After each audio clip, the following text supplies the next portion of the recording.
안녕하십니까. 권영서 목사입니다. 오늘은 제4강 사탄은 어떻게 성도를 공격하나의 둘째 시간으로 사탄은 성도의 마음을 의심과 근심 등으로 공격한다는 제목으로 강의를 하겠습니다. 사탄은 자신의 미혹을 받는 성도에게 거짓말을 함으로 성도가 마음의 창문을 열게 합니다. 그리고 그의 마음의 눈에 의심과 근심과 걱정과 두려움과 불안과 낙심과 절망과 좌절 등의 색안경을 씌웁니다. 의심의 눈으로 보면 모든 것을 의심하게 됩니다. 근심의 눈으로 보면 모든 것이 근심거리입니다. 걱정의 눈으로 보면 모든 것이 걱정거리입니다. 두려움의 눈으로 보면 모든 것이 두렵게 보입니다. 불안의 눈으로 보면 모든 것이 불안하게 보입니다. 낙심의 눈으로 보면 모든 것이 낙심하게 보입니다. 절망의 눈으로 보면 모든 것이 절망하게 보입니다. 사탄은 이렇게 성도들의 마음속에 의심과 근심과 걱정과 두려움과 불안과 낙심과 절망 등으로 성도들의 마음을 공격하여 성도들의 믿음을 야금야금 도둑질해 갑니다. 성도들이 이런 사실을 모르고 사탄이 성도들의 마음에 심어준 의심과 근심과 걱정과 두려움과 불안과 낙심과 절망 등으로 사탄에게 믿음을 빼앗기고 넘어져 믿음의 실패자가 되는 것입니다. 예수님이 십자가에서 돌아가신 3일째 되는 날이었습니다. 이날 저녁에 제자들이 유대인들이 무서워서 문을 닫고 모여 있을 때에 예수님이 오셔서 제자들 가운데 섰습니다. 그리고 예수님께서 제자들에게 너희에게 평강이 있을지어다라고 말씀하시면서 예수님께서 손과 옆구리를 보여주셨습니다. 예수님이 죽은 줄로만 알았던 제자들에게 예수님이 살아서 나타나셨을 뿐만 아니라 못 박혔던 손의 못자국과 창에 찔렸던 옆구리 창자국을 만져보이실 때에 제자들의 기쁨은 말로 다 표현할 수 없이 컸습니다. 이 모임에 도마라는 제자가 없었습니다. 그래서 제자들이 도마를 만나 우리가 부활하신 예수님을 보았다고 말할 때에 요한복음 20장 25절에서 도마가 내가 그 손의 못자국을 보며 내 손가락 그 못자국에 넣으며 내 손을 옆구리에 넣어보지 않고는 믿지 아니하겠노라고 말했습니다. 일주일 후 다시 제자들이 모여 문을 닫고 방 안에 있을 때에 예수님이 또 그들 가운데 오셔서 평강이 있을지어다 라고 말씀하시고 도마에게 내 손가락으로 내 손을 만져보고 내 옆구리에 넣어보라. 그리고 믿음이 없는 자가 되지 말고 믿는 자가 되라고 말씀하셨습니다. 이때 도마가 예수님께 나의 주님이시요 나의 하나님이시니라고 신앙 고백을 했습니다. 예수님께서 도마에게 너는 나를 본 거로 믿느냐? 보지 못하고 믿는 자들이 복되도라고 말씀하셨습니다. 도마가 말한 내가 그의 손 못자국을 보며 내 손가락을 그 못자국에 넣으며 내 손을 옆구리에 넣지 않고는 믿지 아니하겠노라는 말은 무슨 의미일까요? 사람에게는 5개의 감각기관이 있습니다. 보고, 듣고, 피부로 느끼고, 코로 냄새 맡고, 혀로 맛보는 5개의 기관이 있습니다. 사람은 이 5개의 기관을 통해 사물을 구별해 알게 되는 것입니다. 그리고 이 5개의 기관으로 감지하지 못하는 것은 세상에 없는 것으로 판단합니다. 도마가 내가 그의 손의 못자국을 보면은 시각적으로 확인해야 믿겠다는 의미입니다. 또 내 손가락을 그 못자국에 넣으며 내 손을 그 입결에 넣어보지 않고는 촉각적으로 느껴보고 확인해야 믿겠다는 의미입니다.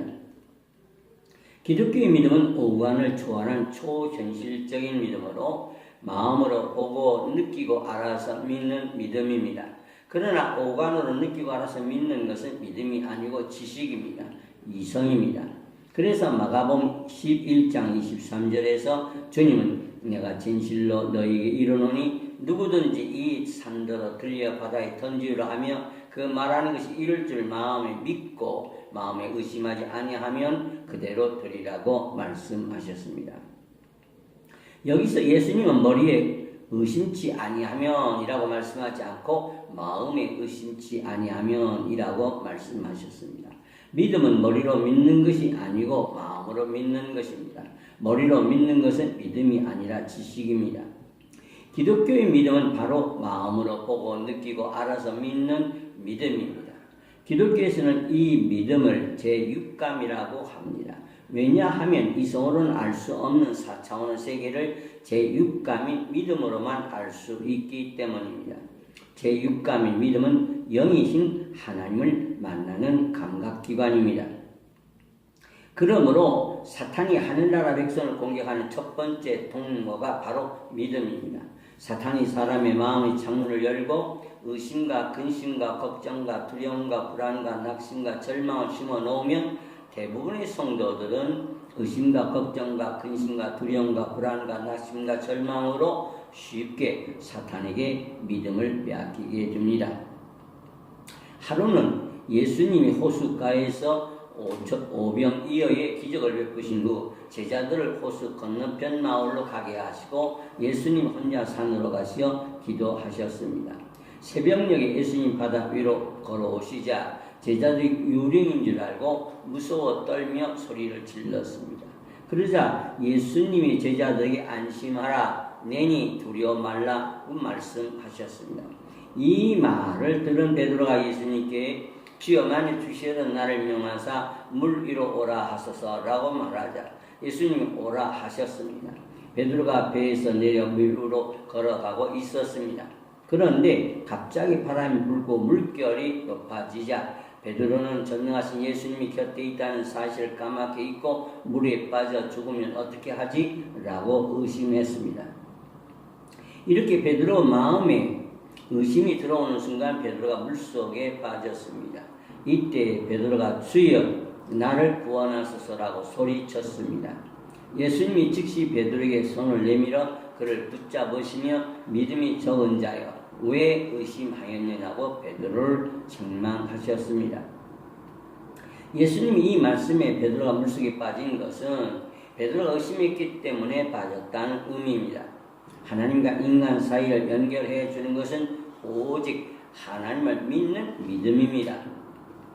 이렇게 사탄이 성도들을 공격하는 의심과 근심과 걱정과 두려움과 불안과 낙심과 절망 등 하나님과 성도 사이를 유일하게 연결시켜주는 믿음의 케이블선을 끊어 성도들의 믿음을 잃고 영적 방랑자가 되게 합니다.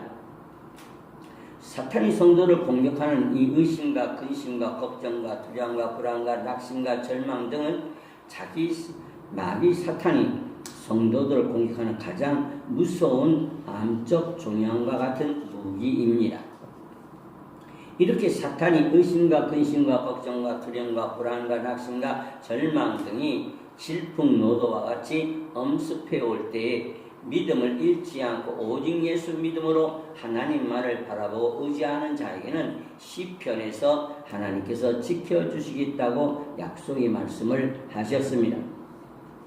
시 91편 9절에서 11절에 네가 말하기를 하는 나의 피난처시라 하고 지존자를 너희 거처로 삼았으므로 화가 내게 미치지 못하며 재앙이 네 장막에 가까이 오지 못하리니 그가 너를 위하여 그의 전사들을 명령하사 내 모든 길에서 너를 지키게 하신다고 말씀하십니다.